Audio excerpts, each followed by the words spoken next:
Hey guys, how's it going? Happy Thursday. Long time no see. A lot of people watch this later and go, why does she tell us what day it is? It's my way of just being able to remember. And I always want to pop on here when there is a new product that we're introducing, because one, I want to be able to show you how to be able to use the product. So I want to be able to get my iPad here. Hold on. Hey, Mary Ann. Hey, Jackie. Hey, guys. All right, so you're going to be so pumped what I'm getting ready to show you today. Let me try to see if I can get that to stay on. All right. So, hey, Rebecca, give just a minute. Let y'all pop on here. Hey, Bridget. Hey, girl. I am so excited to show you what I'm showing you today. I may put this closer to me. Do y'all ever go through this technological stuff? It's like, help me, Hannah. All right, let's pull this baby up. I want to be able to see your questions when you ask them. Hope everybody had a fantastic Valentine's Day. And I'm just excited to be able to show you a new technique that I developed. And you loved the Nashville Antique Show. Oh, Mary, was it not the best? Total best. All right, so guys, are you ready? You need to put your caps on, put your thinking caps on, put your creative caps on.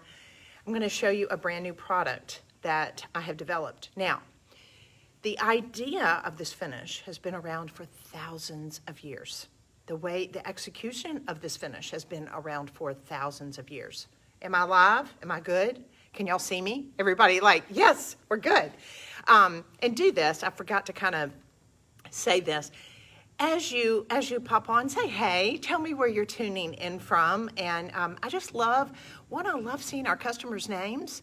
And I love the fact that we have a tribe. We have a tribe of people that love rescuing and restoring furniture. And more than ever, we've got an opportunity, guys, to go to estate sales and garage sales and get very inexpensive American-made pieces and put finishes on them that are out of this world, that look fantastic. And if you saw some of the video that I did from the Nashville Antique Show last weekend, you will see a lot of those painted pieces that are, some of them are reproductions. They have great looking finishes on them, and they are getting a lot of money for them. Hey, Sherry from Lexington, Tennessee, you're my neighbor. Hey, Christine. So as you pop on here, just say hey. And now I want to be able to show you. Look at this. At first, when you look at this, you may think it's a roll of paper towels. It's not. Look at this. This is our new product that we just launched today. Now, the cool thing about it is, if you don't know, we just started our winter sale. And so everything in Amy Howard at Home on the website is 25% off. Oh my gosh, it's time to stock up. And so we are launching this, and this is actually, you can get this 25% off today, but look at this. Guess what this is? This is not a roll of paper towels. This is a 60-foot long roll of linen plaster. So, Rebecca, are you so excited? So guys, if we go back, let's go back a few thousand years. The first documentation of linen wrapped furniture, cassoni, coffins, it goes back to Egyptian times. And they would take a blend of plaster and linen, and they would use that to be able to wrap whatever it was that they were doing, to be able to create this gorgeous texture that I'm going to show you how to create today. So the cool thing is, this is not the paper towel. This is actually our linen, and it already has the plaster in it. So that way, when you wet it and you put it onto your furniture, it's going to allow you to be able to have an incredible look and a texture like never before. The cool thing about it is, you can use this on existing finishes. So let's say you get an old Mediterranean piece, or maybe you get a very simple stained chest of drawers, and it has a finish on it. We're not worried about it. All you have to do is come back on top of it. It will adhere to it. If you want to feel better, you can clean it with a clean slate, put on a coat of One Step, and then put this on top of it. So I've got a piece of wood here that I'm going to show you what this looks like. I'm just going to tell you, this is just the beginning. Y'all are going to go, oh my gosh, I think I'm in love all over again. And I'm telling you, as far as the finish is concerned, it's absolutely spectacular. Now let me show you. So this is the finished result. This is what I'm going to show you. I'm going to start with this being just raw wood and take you through the process, but I want you to look at this finish. Can you see the texture from it? Well, Marianne, aren't you just the sweetest? I just love creating. And you know what I have found that I love even more? I love empowering you to be able to create these finishes. And I get as excited coming along beside you when you get excited. And then when I hear what you're selling your pieces for, that just sends me to the moon. So, but look at this. Can you see this? Look at the depth. Look at this finish. Part of what makes this absolutely so yummy is, look, it's this texture. How do we get this kind of texture on a piece, just a plain wood piece? It's by doing it with the plaster wrap. And so what I wanted to be able to do is to have a wrap that was the same size as a drawer, that was large enough for you to be able to put it on an armoire or chair or whatever. So that's why I went on and had this 12-inch, it's 12 inches wide and 60 feet long. So it allows you to be able to do a lot of different pieces of furniture. And it's 25% off today. All right, so through Monday with our winter sale. So let's go through the process. Are you ready? So I'm going to go in and turn my phone down. Won't be able to see your questions. For whatever reason, my iPad isn't working. Hold on. Let me see. One more time. So when you get on here and you're live and it's not showing up, let me try one more thing. Hold on. Hold on. Okay. Y'all just going to have to wing it with me. Are you ready? All right, so I'm going to turn this down, and so that way follow along, and then ask your questions. And when I'm finished with the Facebook Live, I'll go back and look at it, so that way I can answer your questions. And if this is something that you love, I do want to tell you this. You want to be able to consider joining my inner circle. My inner circle is an opportunity that I have with a lot of other people that love refinishing furniture, but they want to learn something new every month. And I take you through, if you're wanting to build a business, I teach you a finish, and I teach you the business principles of building a business. And so we're actually going to be learning encaustic this month. But I'm constantly developing finishes that I love to be able to share with my inner circle too. All right, so I'm going to turn this down, and I want to be able to go down to my table so that way you can see what it is that I am doing. All right, so what I want to take you through first is the steps, because seeing this a lot of times takes people through, and it's like, okay, I understand it because you took it and you walked me all the way through. So let's start. Number one, we're just going to start with a raw piece of wood. Do you have to start with raw wood? No. If you want to start on an existing piece of furniture, clean it with a clean slate, put the one step on, and then that way we'll get to our first step. So I can use this on any wood surface. If I want to, I could use this also on accessory pieces. This is just a fantastic finish. Doing these plaster linen wraps are absolutely fabulous. Now, so then step one, are you ready? Then step two, I'm going to walk you through this, so don't worry. As you pop on here, just say, hey, tell me where you're tuning in from. So this is the first step. This is after the linen wrap. After the linen wrap, I'm going to base coat it in my one step in gathering. After the gathering, I'm actually going to apply my milk paint. And then after that, I'm going to antique it, and that's going to get me to my final look here. All right? So nothing is better than taking you through all of the steps, and that's what I'm getting ready to do right now. All right, so number one, let's start with our piece of wood. I'm going to roll out my plaster, and I'm just going to cut it to size. Now, the great thing about having this to where it's larger, it allows me to be able to cover up an entire drawer because it's 12 inches wide. So I'm just going to cut that. I'm going to set this aside. And the great thing about it is the fact that I do have 60 feet here, which allows me to do a whole lot of different projects. So I'm going to turn this around. I want you to be able to see. It's kind of hard with that white on white, isn't it? All right, so I'm going to lay this like this. Uh-oh. Okay, that's all right.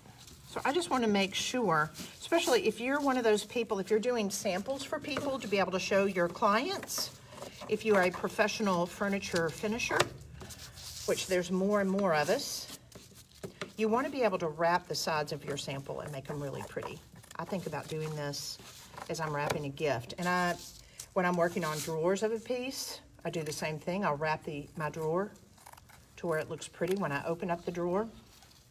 So I'm basically just taking my brand new linen plaster or my plaster linen, and I'm cutting it to size. We just introduced this today, so if you go to amyhowardathome.com, you'll be able to purchase it, and I'm just going to tell you, I know we're going to sell out of this stuff.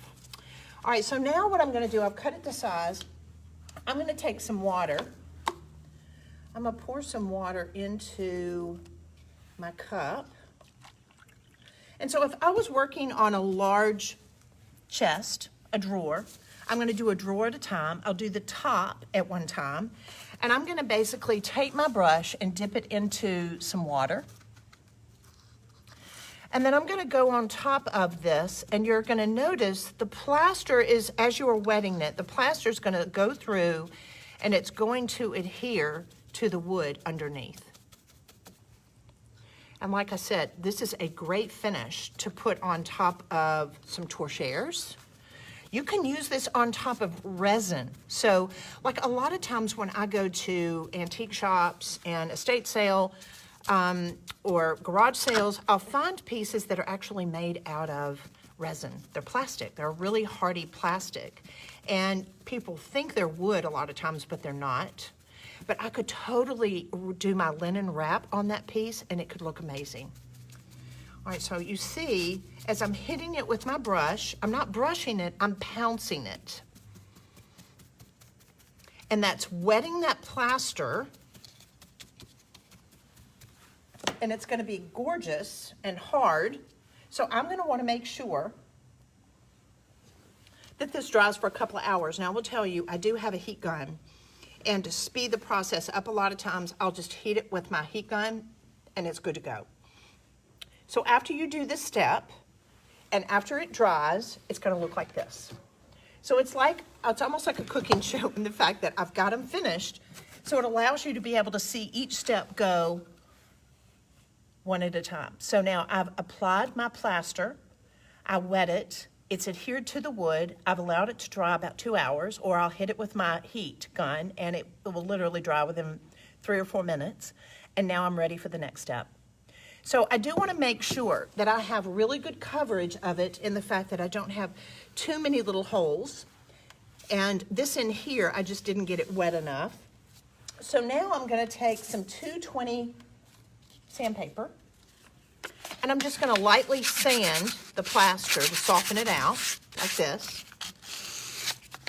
And again, you'll do the entire piece of furniture like this. Guys, I'm just going to tell you, this is an incredibly sophisticated, expensive looking finish. The funny thing is, nobody, probably besides me, would be the person to want to be able to show you this, because a lot of the more high-end companies that are doing a finish like this, they get a lot of money for it. And they don't want to share their secrets. But that's why I enjoy sharing my secrets with you. All right, so now after my plaster's dried, what am I going to do? I don't know if you remember me telling you, but we're going to go on and put on a coat of gathering. Now, this is just a really great looking color. We do have, when you're working on small projects like this, we have these 4-ounce samples of the One Step that are fantastic to work with. So I'm just gonna put on top of my plaster, I'm gonna put a coat of the One Step of the Gathering. So if you've not watched me before, if you're not familiar with Amy Howard at Home and our paints, these are a true calcium carbonate paint, meaning calcium carbonate is a chalk-based paint. And so it's not a glorified flattening agent in an acrylic paint. It's a beautiful chalk-based paint that allows me to be able to have this really pretty flat matte finish that I can go on top of it with things like wax, with things like milk paint. So I've applied a coat of gathering. I'm gonna let that dry, and then I'm ready for my next step. All right, so I've got one here that's already done, so that way I can show you. And so after the gatherings has dried, like this, you want to probably hit it again with your 220 sandpaper. Just because I want to make sure that it's nice and smooth, but I'm not trying to sand it to take away the texture. Part of the beauty, guys, in this finish, part of the beauty in doing linen wraps is the fact that I want this texture to show through. Look at this. So I just want you to see, let's talk about the transformation that is going to start taking place. So I've wrapped it with my brand new plaster linen. I've painted a coat of gatherings on it. I've let it dry, I've lightly sanded it. And this is the final look. So now what am I getting ready to do? I'm going to put on some milk paint. So if you've not worked with milk paint before, it is I am a milk paint fan. Those of you that don't know, I actually had the opportunity to work in a bodega in Florence, Italy, and learn the processes of working with very authentic products, and learning to be able to work with milk paints is, to me, one of the most authentic looking finishes that you can get. So it comes in a bag like this because, why? It's milk, it's casein. So you want to be able to mix it basically when you're getting ready to work with it, because it only has a shelf life of 2 weeks once you put the water in it. Now, in a powder form, it's good for almost forever. All right, so I'm gonna raise this up just a little bit. Guys, as you pop on here, just say hey. Tell me where you are tuning in from. And my name is Amy Howard, and I'm showing you how to do a brand new finish with my linen plaster that we are introducing today. It's 12 inches wide and 60 inches long. And it allows you to be able to create these gorgeous linen wraps that have been done for thousands of years. So basically, I am mixing my milk-based paint 1 to 1. So you want 1 part water with 1 part powder. Now, the thinner you get it, the easier it's going to be to antique. When you're working with milk paint, it's not a situation to where you want to make it thick like you're working with other paints, because it's going to make it that much more difficult to antique it. So just make sure that you mix it 1 part water to 1 part powder, and then stir it up really well. You want to make sure that if you hear those granules, I'll take my spoon and I'll just rub it against the side of my cup or what it is that I'm mixing, and that way I want the granules to be all mixed up. Sometimes I will make my milk paint the night before, just strictly because I want to make sure that it's blended well, but even if you just did it a couple of hours in advance, that's going to be fine too. All right, so I am ready. Guys, if you're popping on, say hey, tell me where you're tuning in from, and I'll be answering questions when I'm able to look at the Facebook page. For whatever reason, my iPad isn't working and I can't see your questions. All right, so I'm gonna go on and use a chip brush and apply my milk paint. So I'm just gonna stir this just a little bit more. I wanna make sure that I've got it blended really well. And then I am brushing it on top of the gathering 1 step that I painted on. So I want to make sure that I have really good coverage. As you're doing this, you're going to see that it's going to absorb into the plaster and the paint. That's part of the beauty of it. I don't want you to feel that you've got to just continue to paint it on. 1 good coat is going to be perfect, because you're going to see it looks kind of sheer here, but it's going to dry down really pretty. All right, so I've got one that I've already painted and it's dry. So now let's talk about this. What have I done? I have applied the linen wrap. I put on the gathering paint. After the gathering 1 step had dried, I put on my Noir milk paint. Now, I love it just like this, but we need to antique it now. So I'm going to take my antiquing glaze. If you're not familiar with it, this is what we use to antique our milk paint. And it's going to allow me to be able to pull some of this color underneath. Now I need to get a seawool sponge. Hold on just a second. Let me see. Hold on, guys. All right, so now with a seawool sponge, I'm going to dip this into my antiquing glaze. You want to squeeze out the excess. I like to get it really good and loaded and just kind of perfect. I don't want too much in there because that way when I start to go to antique it, I don't want it to be in excess. I want to have more control. Now look at this. I'm not dragging it, I'm patting it first. My first pass when I do this, I want to make sure that I get it saturated. So I'm going to get it down in everywhere like this. And then I'm going to start putting a little bit of pressure like this, and I'm going to start lifting the milk paint. Again, this is the importance of making sure that your milk paint isn't too thick, because that way, if it is too thick, you're going to have to scrub it too much. But as you're doing this, it's going to start to lift the paint, and then you're going to be able to see the color underneath. So I've got one finished that you can see what this looks like.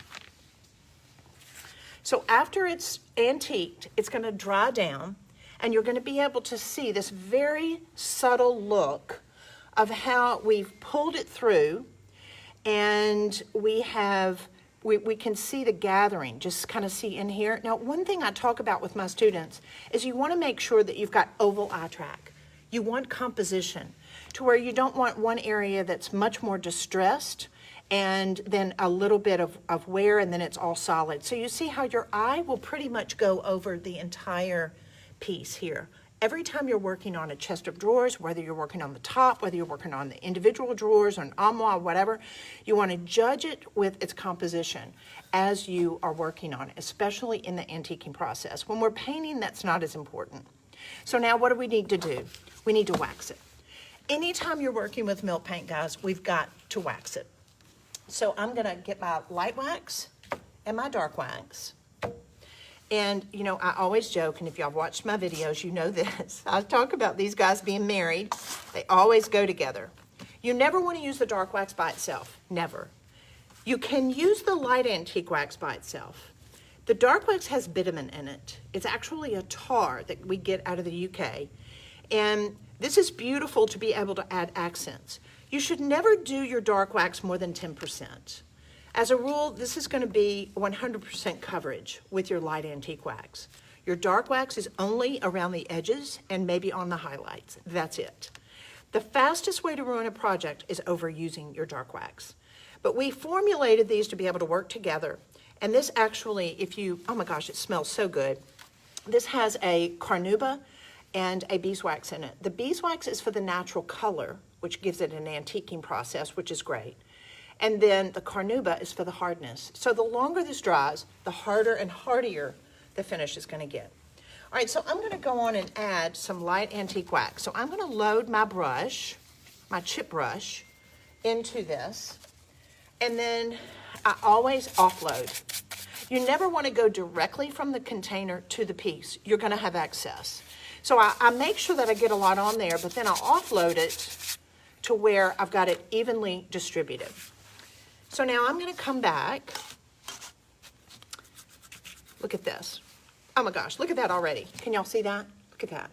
I'm going to just do half of it. I want you to be able to see what a difference just waxing it on top of this gorgeous linen that we have now to be able to offer for you to do on finishes. Oh my gosh, that's so fab. Do y'all ever get to a point that you don't get excited over this stuff? Now look at this. Look at the difference. This side I haven't put any wax on. This side I have. Look how rich that is. See now how the wear, how having that wear there is that much more pronounced now. So that way, let's go in and finish it out. You see that I'm not overdoing it. It's kind of a dry brushing effect. That allows me to be able to kind of have some highs and lows, darks and lights, which adds that much more depth to your finish. So now, you always want to make sure that you get a new brush. Don't use the same brush that you did with the light, and you don't want to make sure that you clean it out and then use it here, because then it's going to be wet. Your brush is going to be wet. I need to make sure my brush is completely dry. I'm going to go in and load up with dark wax. And then always, of course, offload. Then I'm going to come back just around the edges And when I show you on sample pieces like this, guys, this is basically, if I was working on a drawer front, I wouldn't do anything any differently. I'm looking at my composition. I'm looking at the amount of wax that I've put on it. Oh my gosh, is that to die for? Are y'all dying? It's so fab. And all of this is because I wrapped it with our brand new linen wrap. The linen already has plaster in it, so you don't have to put the linen on, then come back and add the plaster. It's already inside it. And so being able to allow this to be able to come to tack, I'm going to add some dust of ages, and then I'm going to lightly buff it. This is one of those things, I don't want a real sheen to this. Part of the beauty is just allowing it to stay this dead, flat kind of finish. It makes it look very authentic and yummy. Do you love that? So, help me, Hannah. It is so hard to be able to show y'all how to do something and not be able to see you. But what I wanted you to be able to see was the texture, how absolutely yummy that is, how easy it is, how now you can add the element of adding our brand new, let me bring this over here if y'all just now popping on and watching. This is our 12-inch, 60 feet. Look at this, of our brand new linen plaster wrap that you can use on your furniture to be able to get texture. You can use this on top of resin. You can use this on top of wood. It can be used on top of an existing finish as well. So that way, pop on here as you have questions. I'll be going back into Facebook and I'll answer them. This is actually one that had completely dried. Look at this. And I did the dust of ages on it, but I was very careful to make sure that I didn't buff it too terribly much. Look at that, is that yummy? Then to be able to take it to the next level, I'm not gonna show you how to do this today, but look at this. We can do all kinds of glazing. We can add, use our stencils. We can use our new embossing gel that we'll be introducing. There's so many great looks that we can get now by adding a lot more texture to the pieces that we are painting. So I hope you have a fantastic Thursday. I hope that you'll take advantage of our winter sale at Amy Howard at Home and that you have a fabulous day. Don't forget, join our before and after group and share your pictures of the pieces that you are rescuing and restoring because guys, it's all about the bragging rights. Have a great day, everybody. Love you guys.